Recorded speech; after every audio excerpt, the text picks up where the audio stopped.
Hola, bienvenidos a esta exploración sonora. Hoy nos metemos de lleno, pero de lleno en los cimientos de casi toda la música electrónica. El kick. Y el bajo. Los pilares, sí señor. Tenemos como base una lección de audio bastante técnica, la verdad. Muy enfocada a gente que ya produce música. Sí, se nota que va al detalle. Nuestra idea hoy es, intentar sacar las ideas clave, las más importantes, sobre cómo se construye esa base rítmica que al final hace que todo funcione. Desmenuzar un poco todo ese conocimiento técnico. Exacto. Vamos a ver qué encontramos en esos cimientos del track. ¿Listos? Dale. La importancia del kick es innegable. Dice el material de hoy sobre eso. La lección arranca fuerte, afirmando algo que muchos productores, hemos sentido alguna vez. ¿Qué cosa? Que encontrar el kick perfecto es vital, sí, pero que puede ser una auténtica pesadilla. Sí, totalmente de acuerdo. No es solo buscar un pum grave y ya está. De hecho, comenta que productores con, mucha experiencia, a veces pagan a alguien solo para que les haga el kick. Tan complicado es. Pues parece que sí. La complejidad, según se entiende del material, viene de que un kick no es solo la frecuencia súper baja. Ajá. Tiene partes importantes en los medios, incluso en los agudos, que le dan como su carácter, su personalidad, ¿sabes? Y eso define cómo se va a sentar en la mezcla final. Claro, no es un sonido aislado. Para nada. Por eso un bombo que suena genial en una canción, lo pones en otra y... ¡ay, decepción! No funciona igual si no lo ecualizas, si no lo balanceas para ese nuevo contexto. El material hasta pone el ejemplo de robar un kick famoso. Sí, lo escuché. Ujú. Ponerlo en tu tema y que no suene ni parecido. Porque le falta todo ese trabajo de integración. Entendido. Y ante esa dificultad, la lección se mete con la duda de siempre. ¿Usamos librerías de sonidos o nos ponemos a diseñar el kick desde cero? El eterno dilema. Y la postura que se ve es bastante pragmática, diría yo. Sí, totalmente. Sugiere que, para la mayoría, incluso para productores con tablas, tirar de una buena librería es a menudo lo más eficiente. Lo más práctico. Ajá. Cuenta, casi como una confesión, que a veces uno se pasa horas intentando sintetizar el kick perfecto. Horas. Para al final acabar usando uno de librería, el pragmatismo a veces gana, sí. Bueno, para poder elegir bien de una librería o intentar crearlo, hay que entender de qué está hecho un kick. La lección usa una analogía que me pareció útil, la del bombo acústico. Ah, sí, es buena. Pensemos en un bombo real. Primero oyes como el golpe seco o agudo de la masa contra el parche. El tac. Exacto. Y casi al mismo tiempo, o justo después, viene la resonancia grave, profunda, del cuerpo del tambor, el boom. Tac, boom. La lección lo resume bien. Un golpe agudo que pasa a grave. Esa es la idea central. Bueno, ¿y cómo llevamos eso al mundo electrónico? ¿Al sinte o al sampler? Pues se busca replicar esa estructura. Con un sinte, por ejemplo, una forma es usar una onda simple, como una senoidal, que es puro grave. Ajá. Y aplicas lo que se llama una envolvente de pitch. O sea, un cambio de afinación muy, muy rápido que baje drásticamente. ¡Pum! Ah, ahí está el efecto. Ahí tienes esa sensación de golpe inicial seguido del cuerpo grave. Por eso es tan importante, como dice el material, entender que un kick tiene partes. Graves, el cuerpo. Medios, la pegada o a veces lo que embarra. Y agudos, el clic, el ataque. Y mencionan herramientas visuales, ¿no? Analizadores de espectro, osciloscopios. Sí, pero no como algo obligatorio, sino como ayuda. Para ver esas partes, para entender la forma de onda, la distribución de frecuencias. Ayuda a educar el oído también. Claro. Entonces, al buscar en librerías, no solo hay que escuchar el boom, hay que fijarse si tiene buen cuerpo, si es claro, y ojo, si trae otros sonidos pegados. Fundamental eso. Si el sample del kick ya viene con un hi-hat mezclado o con ruido, como advierte la lección, eso te va a limitar muchísimo a la hora de ecualizarlo después. Te condiciona totalmente. Exacto. Y aunque el autor de la lección dice que no usa mucho un plugin específico como Kick 2, lo menciona como un buen ejemplo del concepto. ¿Del concepto De construir el kick por partes. Estos plugins suelen dejarte mezclar un sample para el click o el ataque, la parte aguda media, con un cuerpo grave sintetizado, el sub. Ilustra bien esa idea de ataque más cuerpo. Entendido. Bien, ya tenemos el kick. Suena potente el solito. Pero ahora, el reto de verdad. ¿Cómo hacemos que funcione dentro de la canción? Con todo lo demás sonando. Parece que la clave es hacerle sitio. Exactamente. Darle su propio espacio, sobre todo en el espectro de frecuencias. Ahí es donde entra la ecualización. La lección propone un enfoque muy práctico, centrándose en 3 zonas clave. Como los puntos cardinales del liquio del kick. Algo así. Primero, la zona fundamental, los graves, alrededor de los 80 Hz. ¿80? Ahí vive lo que llama el grave operativo, la energía que de verdad se siente y funciona en la mayoría de sitios. Y recalca mucho, no te obsesiones con realzar mucho más abajo, tipo 40 Hz. ¿Por qué no? Suena potente en el estudio. Suena impresionante si tienes un subwoofer gigante, ¿sí? Pero puede crear problemas de fase, come muchísima energía de la mezcla, headroom, y, lo más importante, no se traduce bien fuera. Ah. En portátiles, móviles, incluso en muchos PAs, ese subgrave tan profundo o se pierde o genera un barullo. Así que mejor centrarse en los 80 Hz para el cuerpo principal. Vale, vale. Foco en lo útil. Nada de terremotos que solo oigo yo en mi silla. Segunda zona clave. La zona de presencia. Justo por encima del cuerpo, ¿eh? Entre 150 y 200 Hz más o menos. 150, 200. Y aquí viene un consejo que puede sonar raro al principio, pero que la lección dice que es muy efectivo. Reducir frecuencias en esta zona. ¿Quitar? Para mejorar el kick. Sí, suena contraintuitivo, ¿verdad? Pero es que en esa zona, digamos de 150 a 200 Hz, suelen acumularse resonancias un poco como acartonadas o fangosas, Ya veo. que ensucian el kick y hacen que choque con el bajo o con notas graves de otros instrumentos. Al atenuar un poco ahí, con una Q ancha, o sea, suavemente. No un corte radical. No, una reducción amplia. El kick se siente como más limpio, más definido, menos bola. Y se integra mejor, deja espacio. Interesante. Ahora, ojo, si buscas un kick más agresivo, más rockero o para tecno duro, realzar un poquito, ahí sí puede darle ese golpe más amaderado, más perceptible. Depende del estilo. Vale, o limpias o endureces. Interesante esa dualidad. ¿Y la tercera zona? La definición, o los agudos, allá por los 5 kHz, 5000 Hz. Arriba.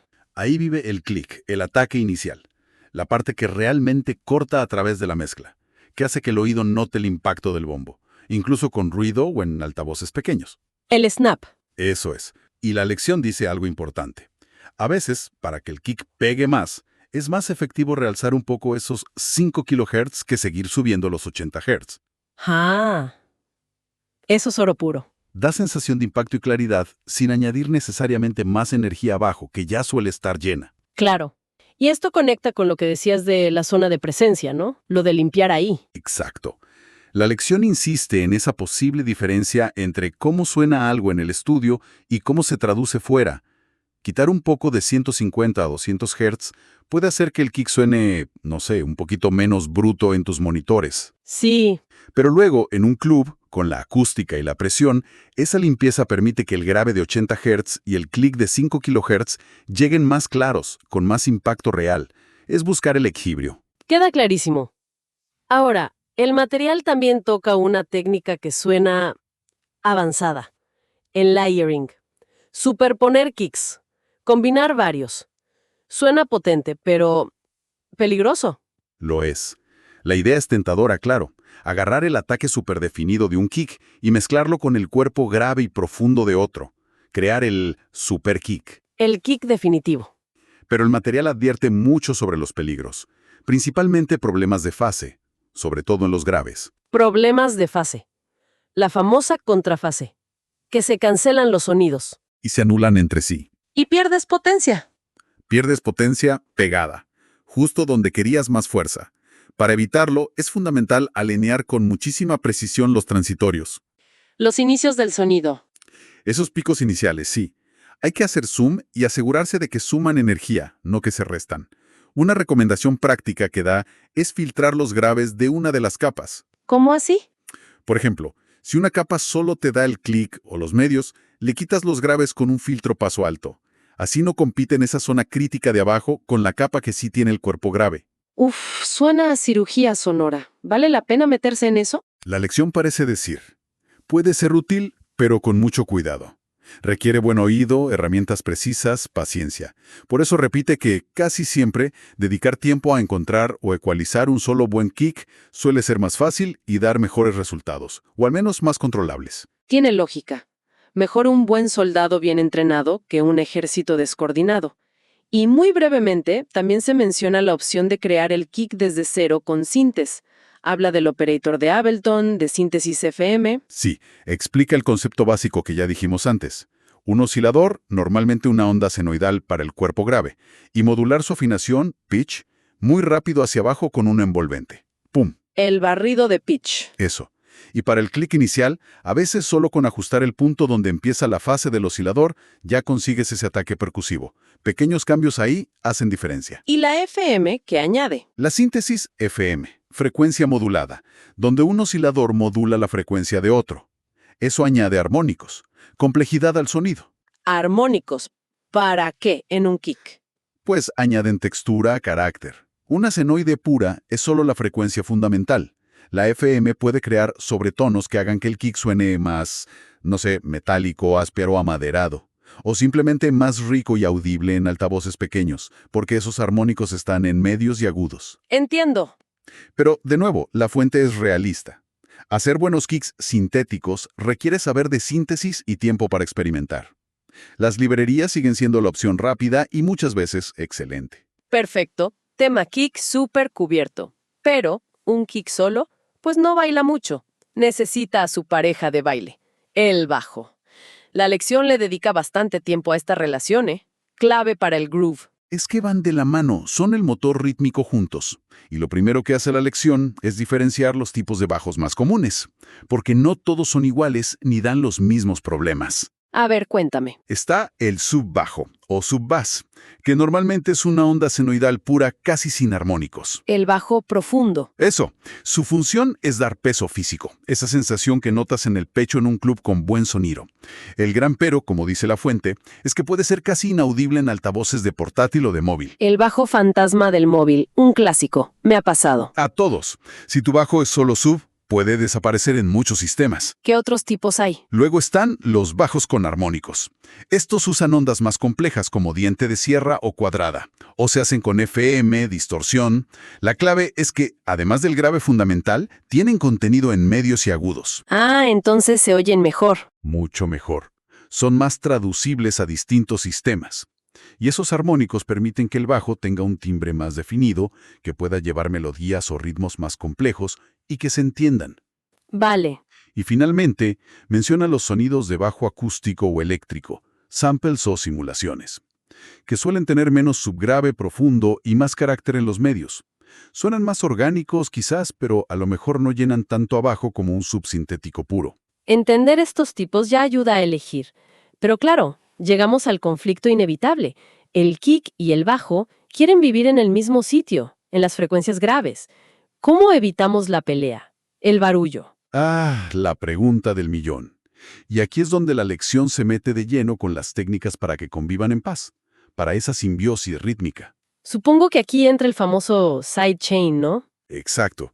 El sidechain, o ducking, es la herramienta estrella para esto. La idea es simple pero muy potente. Pones un compresor en la pista del bajo. Ok.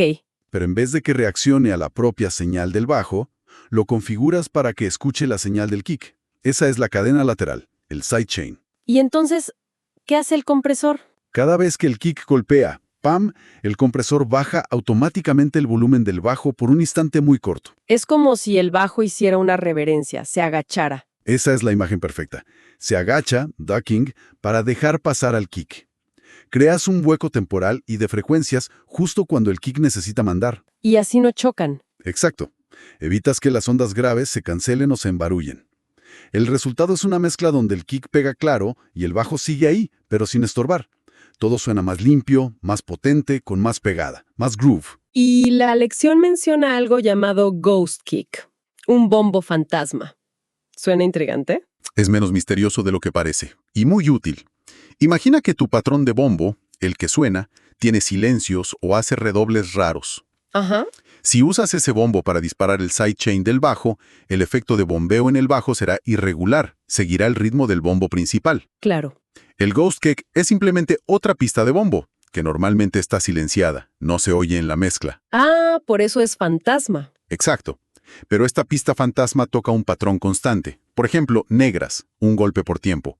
Y es esta pista fantasma la que usas para activar el compresor del bajo. ¡Qué bueno! El resultado, un efecto de sidechain constante y rítmico en el bajo, aunque el bombo principal haga figuras complejas o silencios. Mantiene el groove bombeando de forma estable. ¡Qué truco más listo! Muy bueno.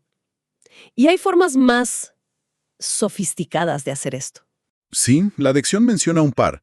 Una es el sidechain multibanda. Multibanda. Sí, en lugar de bajar el volumen de todo el bajo, aplicas la compresión solo a un rango de frecuencias, normalmente las más graves, digamos por debajo de 150 Hz. Ah, Así, el subgrave del bajo se atenúa cuando suena el kick, pero sus medios y agudos, que le dan definición o la melodía, se quedan como estaban. Es más sutil, más transparente. interesante. Y también nombra herramientas más modernas, como Shaperbox, que te permiten literalmente dibujar la curva de cómo quieres que baje el volumen, con total precisión, y puedes aplicarla a distintas bandas de frecuencia. Te da un control quirúrgico. Mucho control. Y un último punto importante que dice la fuente. No hay que olvidarse de ecualizar otros elementos, pads, sintes y guitarras. Quitarles un poco de energía en la zona de graves y medios graves, digamos entre 200 y 500 Hz, también ayuda un montón a despejar el camino.